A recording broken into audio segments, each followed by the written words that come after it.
It's an honor to have Ellie Solomon as our next guest. Ellie is a co-founder of Ground Control Coffee, an innovative batch brewer that helps cafes maintain consistency, efficiency, and quality. Ellie has a background in law and is now a successful entrepreneur in the coffee industry. Listen on as he shares his vision, passion, and successes from his experience at Ground Control.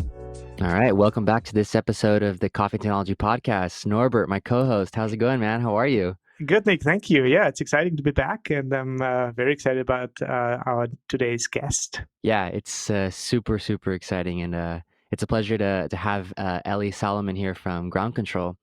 Ellie, how are you? Thanks for joining us today. Nick, Norbert, thank you both for your hospitality. We're honored to be on the show and to chat more about Ground Control. Awesome. If we can just maybe start off by telling us a little bit about yourself, who you are, what you work in coffee, why you started Ground Control. It's a super interesting story, and I'm sure our listeners would love to hear a little bit about that. Absolutely. So I'm on probably my 6th or 7th career with Ground Control. I started my first coffee company out of my law school dorm room in 2006. I was studying for the bar exam, and I just got very stir crazy. I couldn't take it anymore. Studying for the bar exam is basically you have a book this thick and you have to memorize every single thing inside of it. And so I spent several months studying, and I was drinking a lot of coffee, and I was inspired to found one of the first websites that sold different kinds of espresso beans. So we sold espresso from about 15 different roasters, including ones that are incredibly still very much at the leading edge of coffee today. So we're talking about like counterculture, Klatch roasting, Novo, Intelligentsia. And this was in 2006. We had single origin espressos, all kinds of blends of different roast profiles. And so that's the first, my first entree into the world of coffee. And me and my friend founded that site and ran it for about a year and a half. But as I mentioned, I started the website out of my law school dorm room, and I eventually became a lawyer, was working about 80 to 100 hours a week while also running this website. So it became unsustainable pretty quickly. We were doing well, but it was just very hard to run the website or hire people to run it for us. So that was a very rewarding experience and led me to realize that I really love working in coffee. Fast forward. So after that, I was a lawyer for 3 years, went to business school, and I worked for, after business school, I worked for a technology investor who invested in a new type of coffee brewing technology. And he didn't know about my previous experience in coffee. So he had mentioned his whole firm that he invested in this coffee company. And I mentioned to him, hey, I started and ran a successful online espresso bean retailer. This is something I could probably help with. I still know a lot of people in the industry, senior people. And so he asked me to run this company or help run this company and bring it to market, which I did. And from that experience, I learned a lot about coffee brewing. And I realized that there's a lot of holes in coffee brewing. What I realized is that the coffee industry was in a period of transition where first the industry really started focusing on the quality of espresso and espresso technology. And then with the introduction of the clover, there was a shift, a transition to brewing technologies for filter coffee as well, but only at the single cup level. So for the 6 years before Ground Control was founded, there had been a lot of focus on single cup brewing, single cup methodologies, and single cup technologies, but no one had really brought to market or even proposed a batch brewer that could produce coffee at scale at the level of quality that we know is possible at single cup. And I think a lot of that actually has to do with biases in the industry and assumptions about what was and was not possible with batch brewing. When we take a look at the drip brewer, it's the technology that's basically carried the modern American cafe alongside the espresso machine for the last 65 years since the introduction of the drip brewer in 1954, the automated drip brewer. And when people think of batch brewing, they've always thought of drip brewing. And drip brewing is, it makes the modern cafe possible, but it's also a fairly old technology. which does not represent our most up-to-date understanding of brewing. It's not changed that much since it was introduced. Obviously, the introduction of pulse brewing is quite meaningful.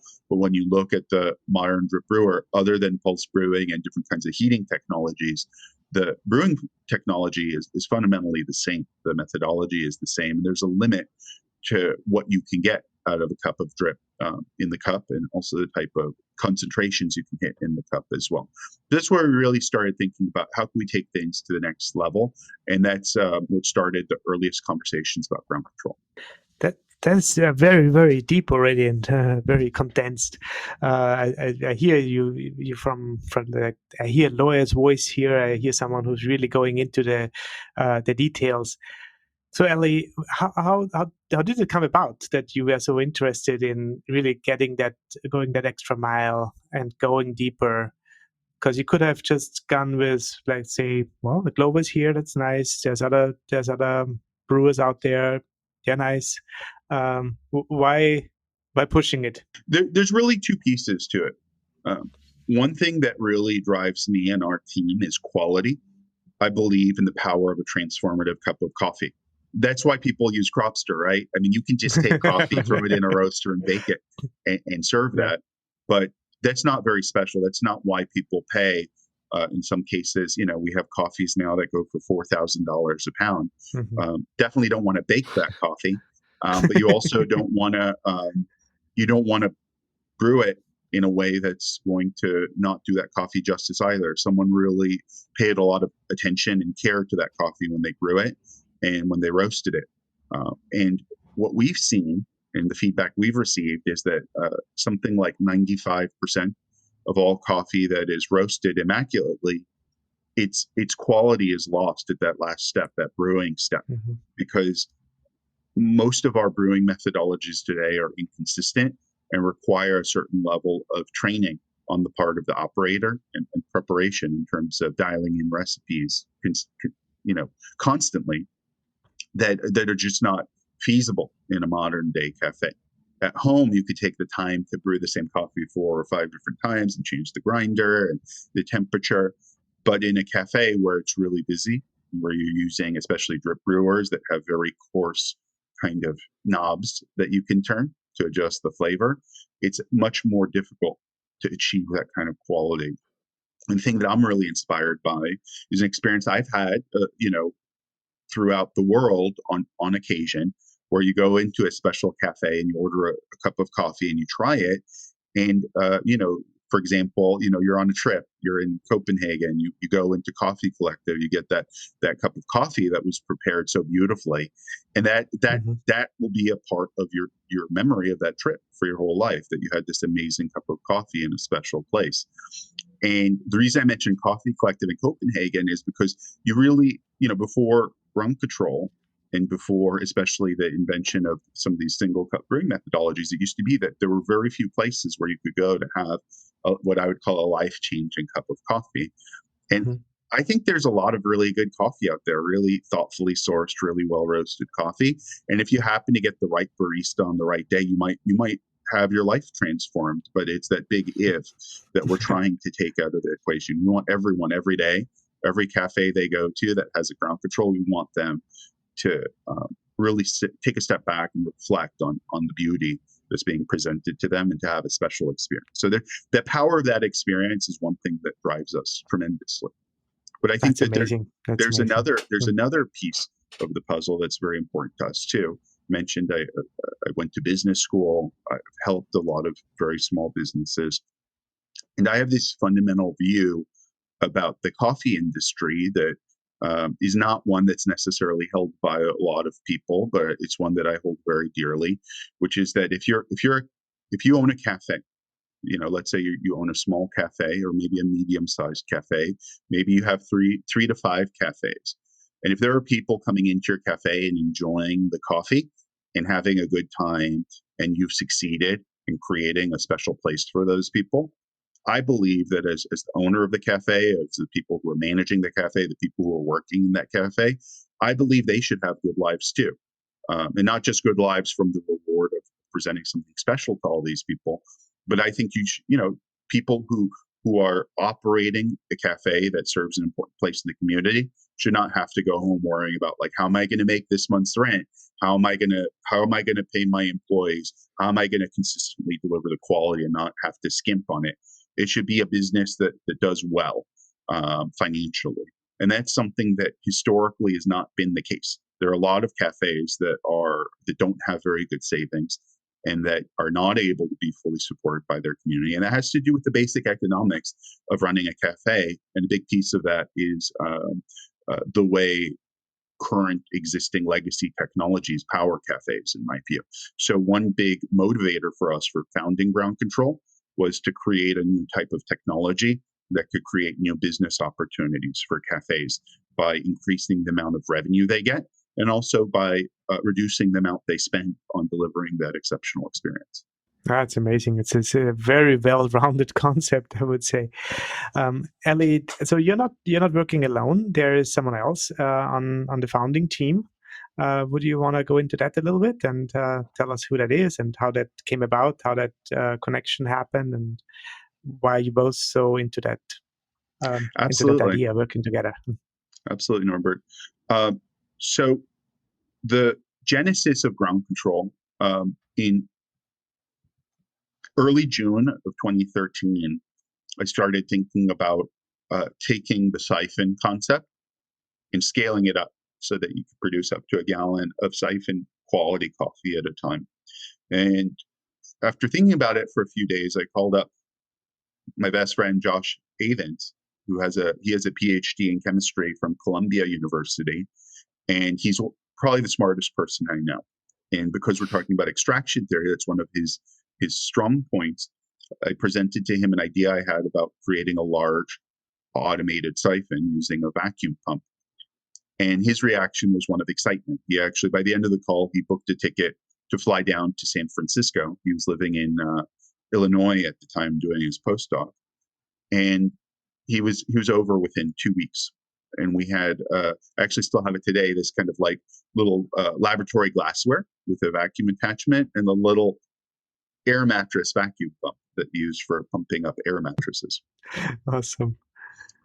And it was, I remember very vividly, we brewed a cup of coffee using the methodology that I believed could be scaled up.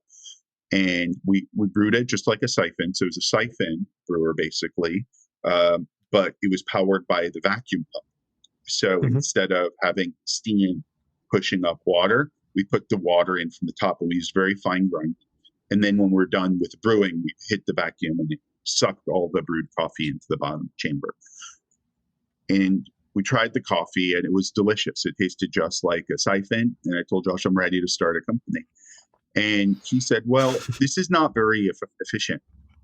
And I thought to myself, what are you talking about? We added water, we brewed it just like regular coffee brewing. I mean, it probably got like a 22% extraction. And he said, no, in a laboratory, in a chemistry laboratory, we'd never do a solid liquid extraction this way. This is 1800s. Why don't we do this? We're going to separate the hot water into 3 separate volumes. We're going to add water to the coffee, brew it for less time than we normally would, vacuum it out the first third. And then when we dry the grinds, we're going to add more water to the same grinds that are dried, brew it a second time, and vacuum that out. We'll do it 3 times. And in my mind, I was thinking, this is probably the worst idea I've ever heard. It goes against everything we know about coffee brewing. But I kept my mouth shut. I was already ready to start a company based on what we had already done. We succeeded within 10 minutes of trying. And so we had the whole weekend. I figured, why not? Let's just, I don't want to be rude to Josh. He already flew out here. Let's try this. And so we tried it, and the coffee was stronger, much more, even though we loved the first cup, the second cup was much more nuanced. There was a lot more depth to it. And it was cleaner, surprisingly, than the first cup, which was essentially a siphon cup. And so what we realized is that we'd stumbled across a new brewing methodology inspired by lab-grade research chemistry that had the potential to change the industry. Brewing coffee multiple times in 2013. This is before Tetsu Kasuya won the World Brewers Cup Championship in 2016 using a similar methodology, not the same, but a similar methodology of rebrewing coffee grounds, letting the bed dry, so to speak.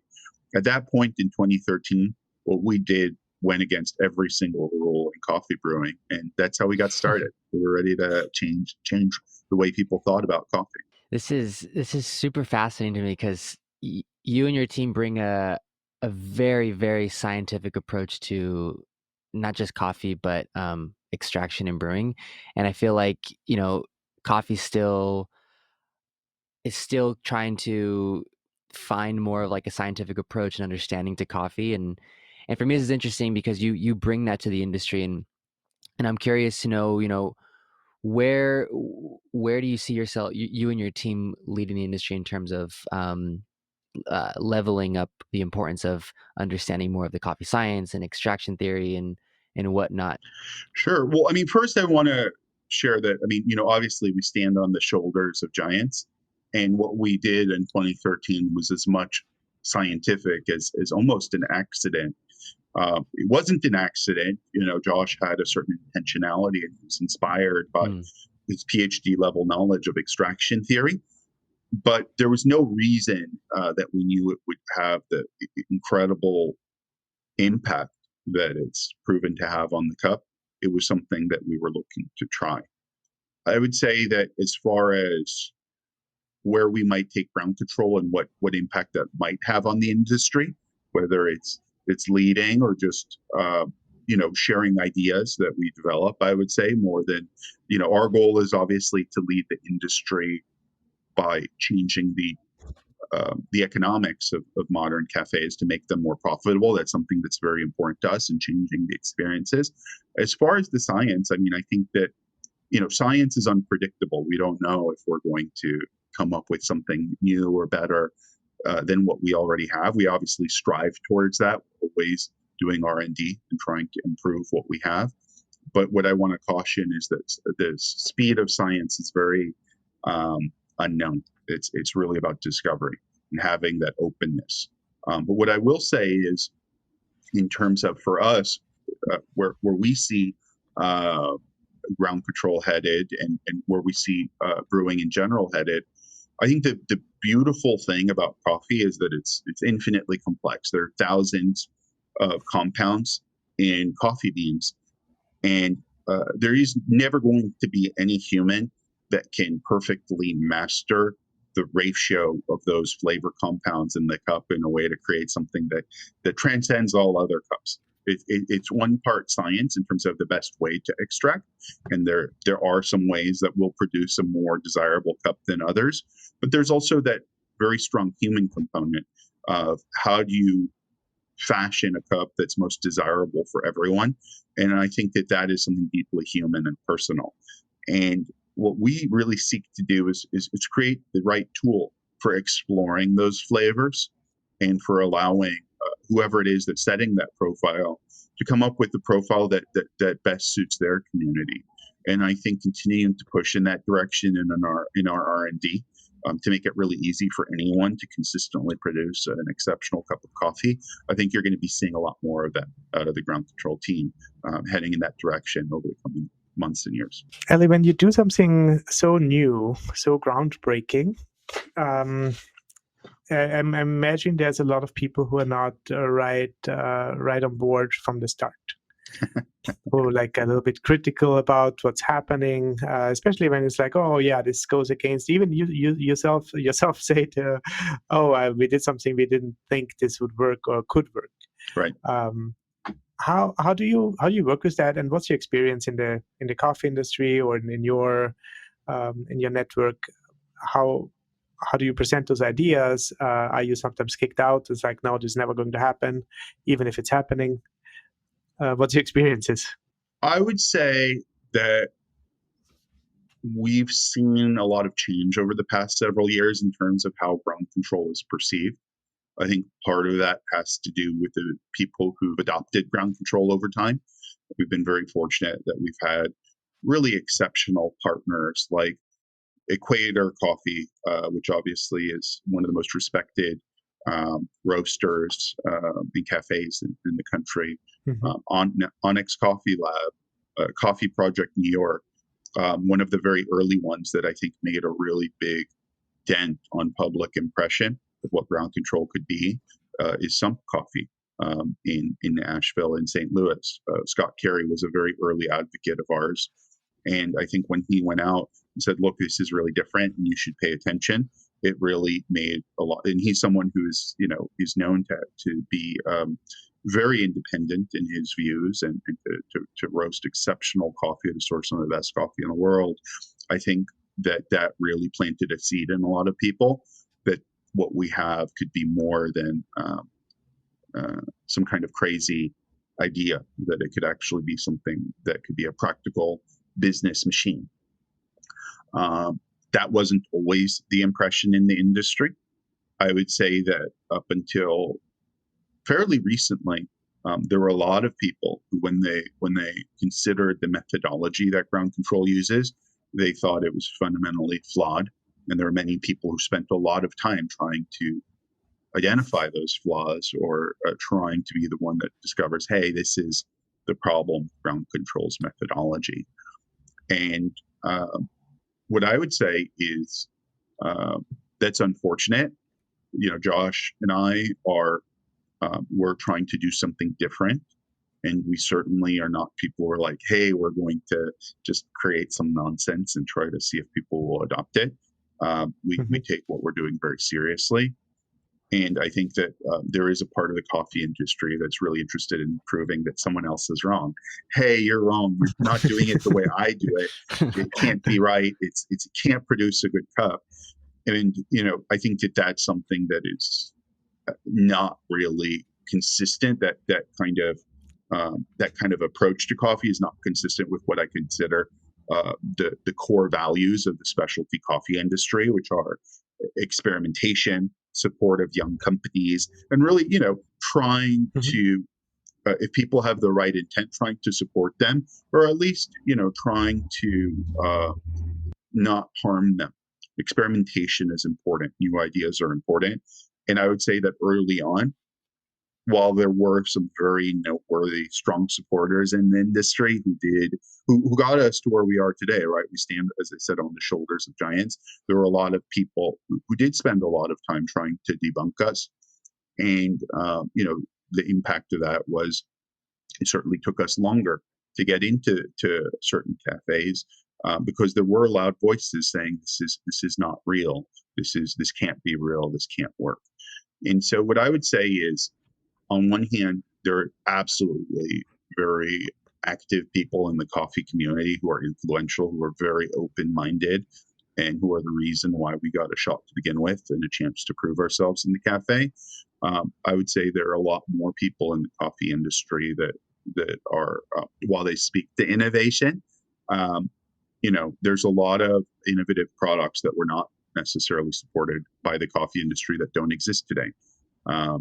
Arguably Clover doesn't really exist today because the coffee industry did not, even though there was support for it, there could have been more support. Larger companies are very slow to adopt new technologies and have very strong ties to legacy manufacturers. There really is not that much infrastructure in the coffee community for supporting young, growing businesses that are trying to do something new and different. And I think that actually is the most important thing that, we'd like to change as we continue in our journey. And anytime a young manufacturer or someone who's really trying to innovate reaches out to us, we try to open up our network, because I think that was the hardest part of our journey, is really convincing people that we're a company that is really worth taking seriously, that we're doing something that could be very positively impactful. Like what you've heard so far? This podcast is brought to you by Cropster, a software solution that connects coffee professionals from origin to roasteries and cafes around the world. Whether you produce, trade, roast, or brew coffee, Cropster products will help your business take that next step. So I'm curious, kind of going off the challenges you faced. One thing I was curious about, and more specifically on, when you were a startup, specifically as a hardware, was essentially a hardware company, what other challenges did you face when you were starting up, your ground control as a hardware? I'm familiar with the software side of it, but the hardware side of it is a whole different ballgame. And, what were the challenges? Was it also financial? Um, when you're trying to start a hardware? Absolutely. Well, starting a company is the hardest thing Josh or I have ever done by far. And if any listeners are interested or would like any kind of access to resources or guidance, definitely reach out to us through our website. I'm very happy to help anyone out there listening to this who's starting a business, has started a business, or needs access to advice, or just sharing our story of how we did it. What I would say, you know, as a young company, whether hardware or not, you're gonna face every difficulty you can imagine. Everything will be hard. Getting our first customer took us years after we already had a technology invented and developed. Convincing someone to put something in their cafe is incredibly difficult, and rightfully so. Cafes are trusting your hardware to run their business, which is, if your machine goes down, that's dollars down the drain. So that's challenging, to say the least, to have something at a level of robustness where people will trust you.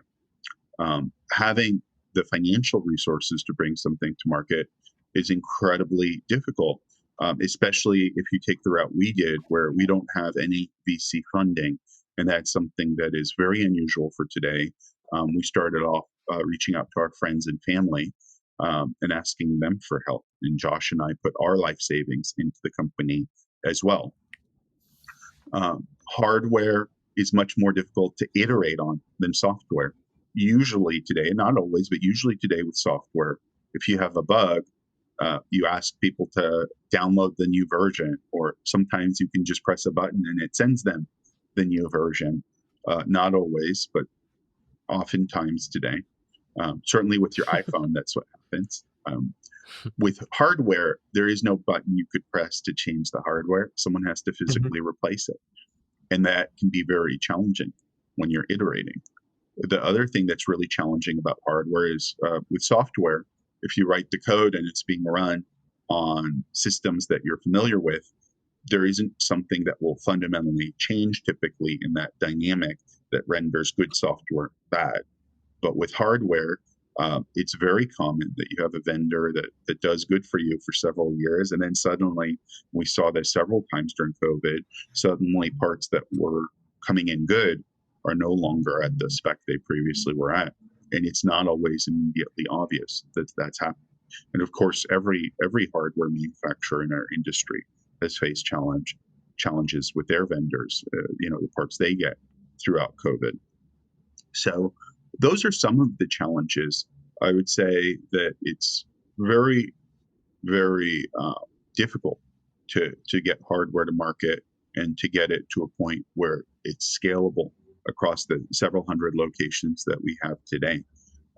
But getting there is also one of the most rewarding things. I think it's one of the most challenging things I've done in my life, but getting there has been one of the most rewarding things, because we really believe in our technology and its power to transform not just the business of our customers, but the daily lives of their customers. And so I think that's been our guiding light that has inspired us to get to this point. Yeah, I can relate very much to that, Ellie, in many ways. As you know, Cropster was founded in a very similar way, bootstrapped. We had our own ideas, with one exception, that we don't build our own hardware, and that is a different game. But even the software, I mean, there's so many things you have to think about: scalability and usability, and there's a huge expectation out there, because people are used to iPhones, because people are used to software which is built by thousands and thousands of programmers and support staff, and like built over years of development, right? So when you first launch a thing, it's nothing compared to what all those companies have done. But it's also an opportunity. I feel you can you can do it better. You can try to make it better. You don't have to emulate always what others have done. And there's also a certain burden of historic code or historic accumulated functionality, which if you can start from scratch, it gives you a great opportunity. So this is really intense, Ellie, how everything kind of goes together, and I really appreciate all those insights, and I also appreciate you sticking with that idea. That takes a lot of strength and a lot of, I don't know, roots in a way. So where did you derive that strength?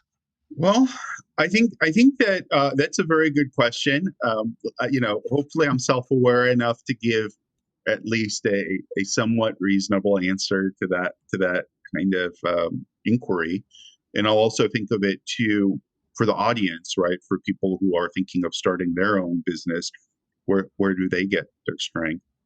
I think that number one is you really have to believe in your idea.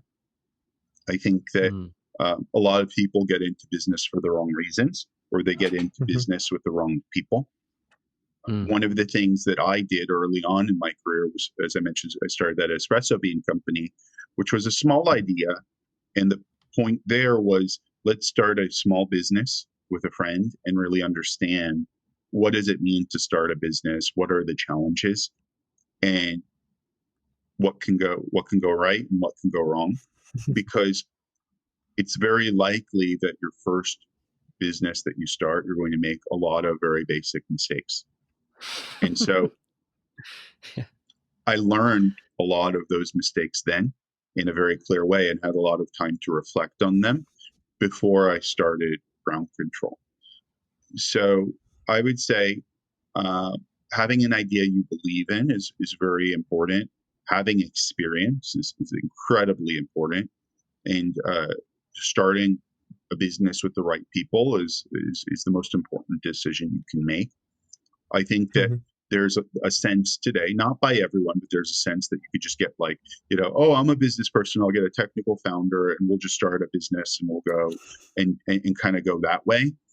And, you see a lot of like, people looking for like, hey, do you know how to code, or do you know how to do this? I have an idea.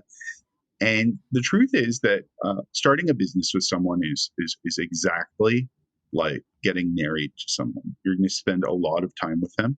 You're going to be through some very intense times. There is very low likelihood that your business will grow like straight up to the right, like an arrow. You're going to encounter 1,000 challenges. Running a business, at least in my experience across many different businesses, is a lot about perseverance. And I think the question about strength is a very good one. So, as I mentioned, having a really good idea is important. Having the experience in starting the business with the right people is incredibly important to have that strength to persevere. And I think that the last piece, which I haven't mentioned yet, is knowing who to go to for help and having people who can help you and being open to it. A lot of people think I don't need help, or I have to do this all by myself, or I can do this all by myself. Some people are very stubborn in their ideas. They don't want help because that means accepting other people's ideas. I would say that with Ground Control, one of the strongest, I don't know if it's secret, but one of the strongest ingredients to our success has been that we have tried very hard from our very beginning to not make the mistakes other people have made. And the way we've done that is by going to the people who've made those mistakes, who have the experience, a lot more experience than we do, the experts, and very carefully listening to them and taking the opportunity to understand what other people have done before us and treating that with great respect. It doesn't mean that every time someone's told us to do something who is an expert that we did it, because we have our own views and our own perspectives, and no one will ever know our business as well as Josh and I do. But those experts have saved us tremendous heartache. They've saved our business time and time again and have pointed us in really good directions. And also those supporters, the help, have been there emotionally for us too. They've been our rock. They've been our friends. They've been there on our hardest days and supported us and shared their belief in our product.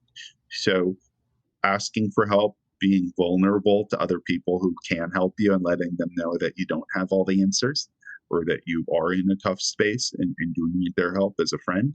I think those are really important things. This is wonderful. I'm loving it. And I think this is a lot of wealth of information for our listeners, for really anybody who is thinking about getting their own business going, working in that space. And thanks for also your personal insights. I think to me that's always important to not always talk about like the technology or the business, but also like what is behind all this. And I think you shed a really, really good light on that. Now let's circle back a little bit towards when we mentioned it briefly, the software side, the data side of it. Sure. Because that's still something we haven't talked so much about, but it excites me, of course. So I'm interested about the brewing data. I'm interested about data you capture, and I would like your insight on what can people do with more data in a cafe environment. Absolutely. It's an excellent question. One thing I didn't mention about my experience earlier, which I think is relevant, I have 3 mathematics degrees, and while I was developing ground control, before I went full-time, we were supporting ground control through, I was working full-time as a data scientist running data teams. So the last company I helped start before ground control that I was doing in the background as I was developing ground control with Josh is actually a drug development company that uses data science to identify new cancer-fighting compounds. So using what I would describe as PhD level mathematics to understand very complex, what's known as high-dimensional data. What I would say is that data and science are 2 sides of the same coin. We hear a lot about data science and using those together, but really all that means is that the human mind is not always capable of digesting very large streams of data across multiple dimensions. And so we use machines to help us track that data and to analyze it. With regards to the modern cafe and coffee in general, there's data everywhere that is, or at least there's the possibility of creating data everywhere.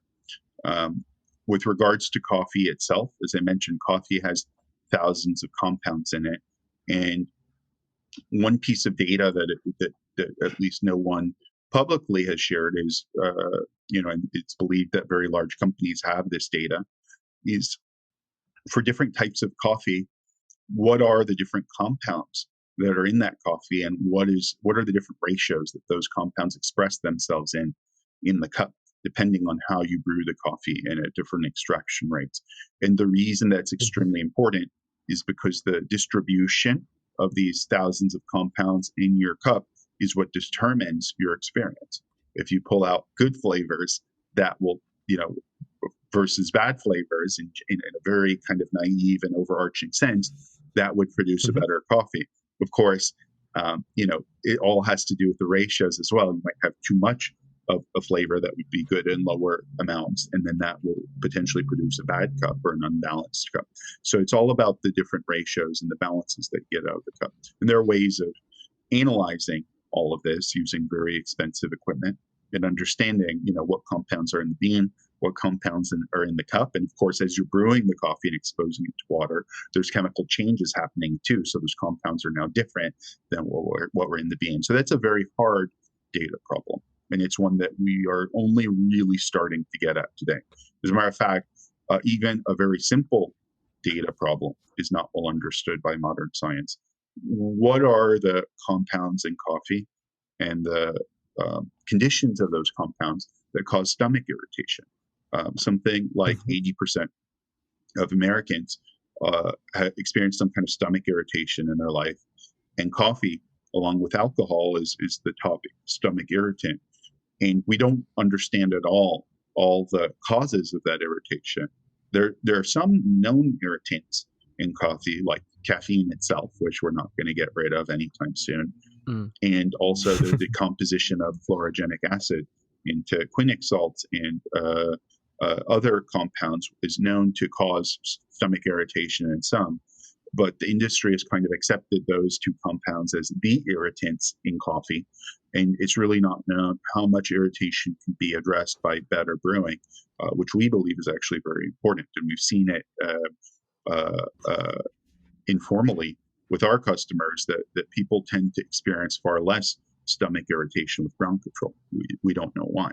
So that's a very, I think, important data problem about bringing access to coffee to more drinkers who might previously be scared about it. We tend to do a lot of hand waving with the data we do have. So one example that we see with brewed coffee is a lot of people won't drink lighter roasted coffees because they're acidic and they think that it's going to hurt their stomach. But the fact is that the pH of coffee, even lightly roasted coffee, is about the same as products we consume every day. Coffee itself is not causing, just the pH, the acidity level of the coffee is not what's causing acid reflux. It's irritants in the coffee. So you have a lot of people drinking really darkly roasted coffee that is supposedly low acid to try to reduce irritation. But that's a data problem. That's not, that's a problem about the public conception of data. So that's just a very, that's just a way of kind of setting the stage for like, what can we do in the cafe? Now that we know that data is all around us, and that all understanding of data is fundamental science from the earliest days of science.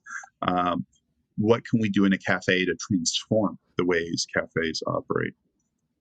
One problem that we're really focused on at Ground Control is a lot of coffee is wasted. And to me, that's very tragic. There are a lot of cafes, we have a huge shortage of coffee in our industry, especially high quality coffee. People give their entire lives to growing the coffee and bringing it to wherever it's being produced, being brewed. And then what we do is a lot of that coffee, we estimate about 20 to 30% of that coffee is dumped down the drain.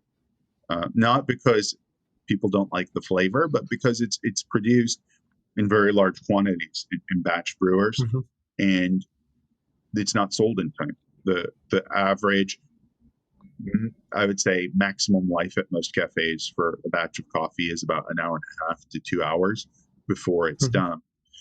And some cafe chains dump coffee even much more frequently than that.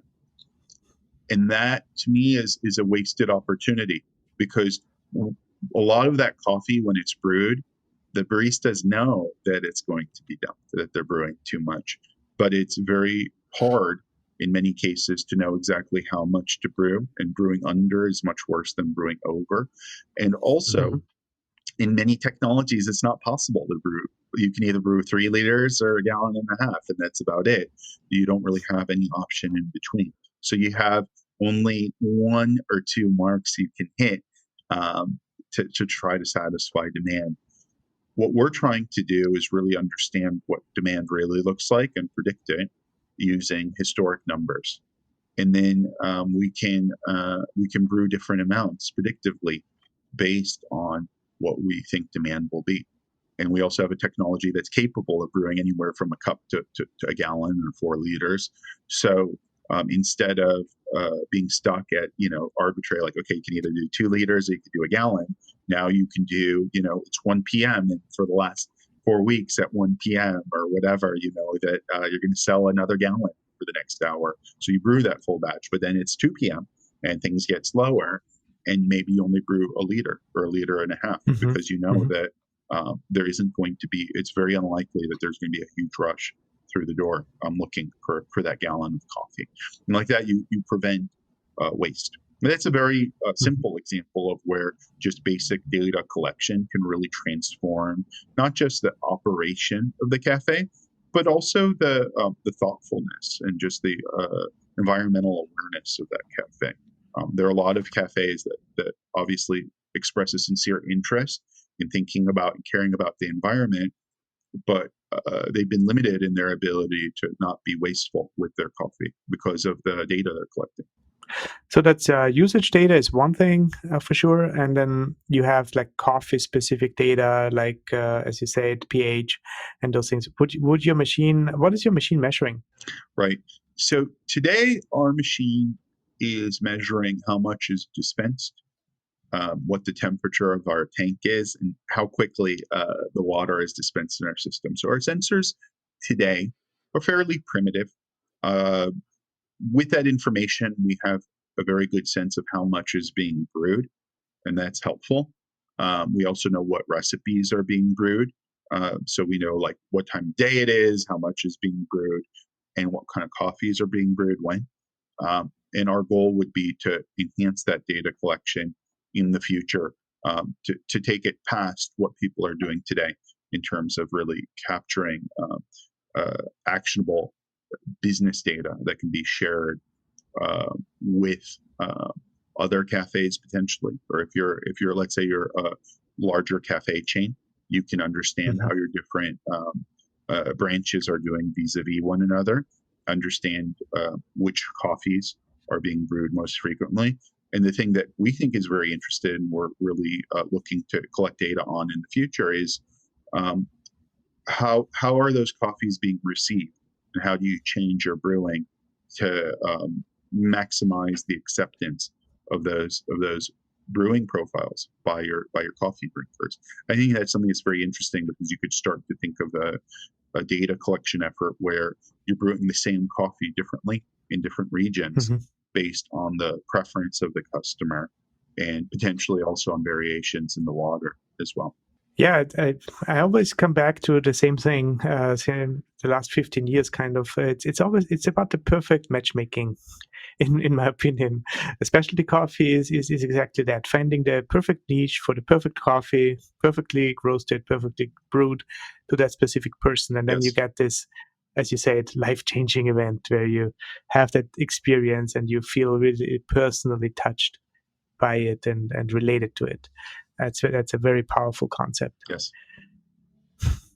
Ellie, this is amazing. I'm really my head is spinning, to be honest. I'm so impressed by all the wealth of knowledge, all the way you think about the world, the way you think about technology, business.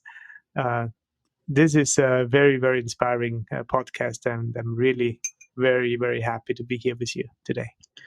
Well, Norbert, Nick, it's been an honor for us. We're very grateful for the opportunity to share our story, and hopefully to inspire others. We definitely believe in the need for original thought in the coffee world, and we are here today where we are because there were people who inspired us and who helped us. And I also want to make sure that people who are listening to this podcast, if they're, as I mentioned earlier, if they're looking to start a business or would like guidance or just want to point in the right direction, if they have an idea and they're trying to start something, we are where we are today because people helped us, and it's something that's important to us as well. So definitely, I want to throw that out there for the listeners. If they reach out through the website, they will hear from me if I can help in any way. And also what I'd like to say is that the coffee industry and where we're headed is a product of our imaginations and our ability to really execute on our ideas and to rely on the industry and the infrastructure that we've built in order to bring it into reality. So I think it's a moral responsibility, I would say, even of everyone in the coffee community to support innovation and to support new ideas, because that's our future. I absolutely agree. And I have one final question, and that is, when do we get the groundbreaking ground control for our homes? Well, that's actually an excellent question. It's something that everyone who's interested in ground control has asked us this at some point. It's something that for us is a huge honor to bring to the market.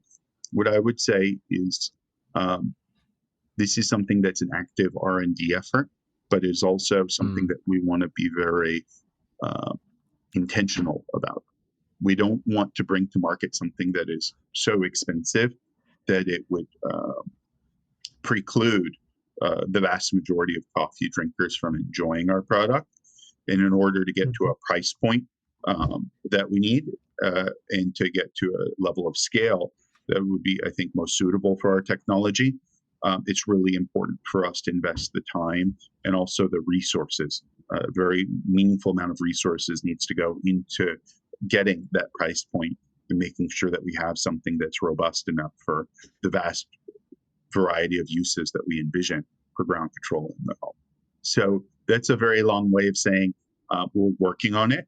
It will not be coming out this year or next, that I can tell you, but we're always looking for ways to accelerate our entry into the home. It's something that we think could be very special.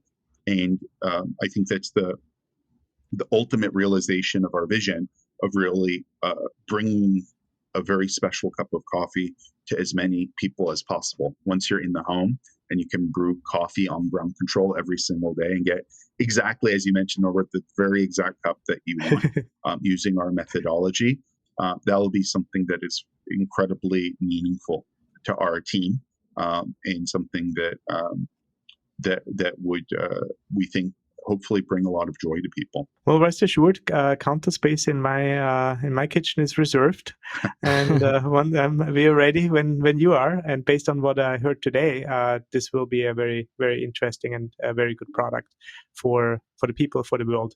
So again, Ellie, thank you so very much for sharing all your stories, all your wealth of information with us and with our listeners. This was a wonderful experience. I appreciate it. Thank you. Thank you for your time, Ellie. Appreciate it. Thank you, Nick. Thank you, Norbert. We're very grateful. Thanks for listening to this episode of the Coffee and Technology Podcast brought to you by Cropster. If you enjoyed what you heard, please subscribe or give us a follow on any of our channels to always get the latest episode. If you're interested in more educational content on all things coffee and tech, be sure to head to cropster.com/learn or visit our YouTube channel. Cheers to more coffee.